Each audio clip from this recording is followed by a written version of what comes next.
Hi, I'm Nina. Welcome to Nina in the Kitchen, where today we're doing a cornbread that I call pepper-cornbread because I'm going to put some vegetables in it. So get it, pepper-cornbread. So let's get started. The first thing that I'm going to do is take 5 tablespoons of butter. I have this in a cast iron pan, 8-inch skillet. And this goes into the oven. The oven is set for 350. And when this melts, I'm going to bring it out and we're going to make the bread. So I'll see you in a minute. So what we're doing is making a cornbread, but I'm putting vegetables in it. I've played around with this recipe over the years, and you can do so many variations of it. You can make it sort of Tex-Mex or whatever you want to do, but today I'm just going to do straight vegetables with a little bit of cheese.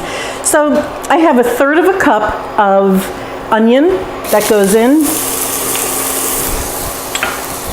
1/3 cup of red bell pepper, jalapeno's nice. The other vegetables that are going in, I have 1/3 cup of corn, that's just kernels of corn that I bought that are frozen.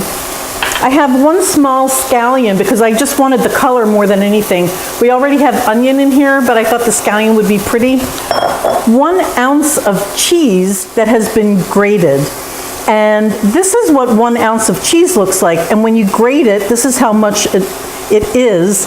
So that's why I went with the weight on this, but this is about 1/2 cup of cheese. This is 1 1/3 cup of cornmeal, 1 1/3 cup of all-purpose flour, 2/3 cup of sugar, 5 teaspoons of baking powder, 1/2 teaspoon of salt. Those are the dry players. And to that I'm going to add this cheese. So like I said, that's about 1/2 cup grated. You know, the grater that you use can make a difference as far as how fluffy the grate is or not. When you hear that sizzle, you know you have a saute going. And really, you just want to soften these up. They don't have to cook all the way through. So that just takes a couple minutes. I'm going to put the scallions in here now. And the corn can go right in since that doesn't need to be cooked. So that's our dry mix. I'm just gonna whisk that up just so that everything is incorporated. This has a little bit of char on it now, and they are beginning to soften. So I'm just gonna turn that off and let that sit in the pan while we check out the butter situation. If the butter is melted, we can proceed with the recipe. As you can see, the butter has melted. So whenever you take a hot pan out of the oven, just put something around it. You can drape a towel. I have this little handle guard. I'm just going to add this butter, and this is 5 tablespoons of butter. Swish it around so that now you have greased your pan. And that just goes right into the dry mix. Another important thing to do, whether you are working on the stovetop or here, is that instead of having your handle facing you where you can bump into it and burn yourself, turn it away, turn it into just away from you. So now we have these veggies that are ready, so they go in.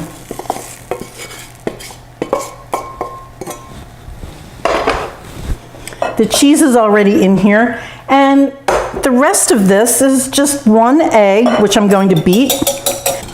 I have 1 1/2 cups of milk, which is 350 mils, or a 12-ounce evaporated milk can, if you're using evaporated milk, which is what this is. That's why it's a little yellowy looking.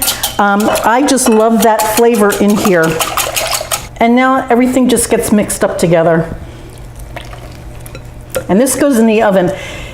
Every once in a while, I make cornbread and think, why don't I do this all the time? It's so delicious. And when you make it like this with vegetables and cheese, it can be a great accompaniment to any meal, any roasted meat. It's nice and it's different for dinner. This would be considered a southern cornbread because it has sugar in it. If you don't want the sugar, you can leave it out, but you know me, I like my sweets. And that's it. Now you don't have to use a cast iron pan. I think it makes a better crust for the cornbread, but if you don't have it, just use what you have. You can use a square cake pan, you can use a round cake pan, whatever you have will be fine. I'm putting this in for about 35 to 40 minutes. Now, of course, if you have a different pan that you're using, that timing will be different. So a 9-inch cake pan, for example, might take you about 40 minutes if it's a light pan. So keep your eye on it. For a 8-inch, the timing in my oven is about 30-35 minutes. So I'll see you when this comes out. I love this stuff. Well, cornbread is ready to cut.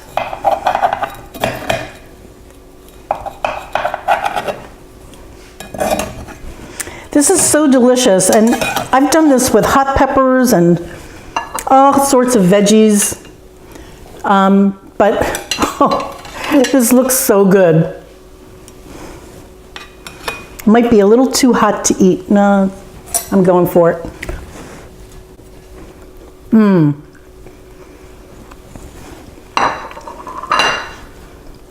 It's light, but the butter makes it a little rich. You certainly don't need to put any more butter on this. And the vegetables in it give it a nice little crunch and moisture. It's really delicious. Well, I hope you try this recipe. Please like and subscribe. Thank you so much for watching, and I'll see you next time. Bye, guys.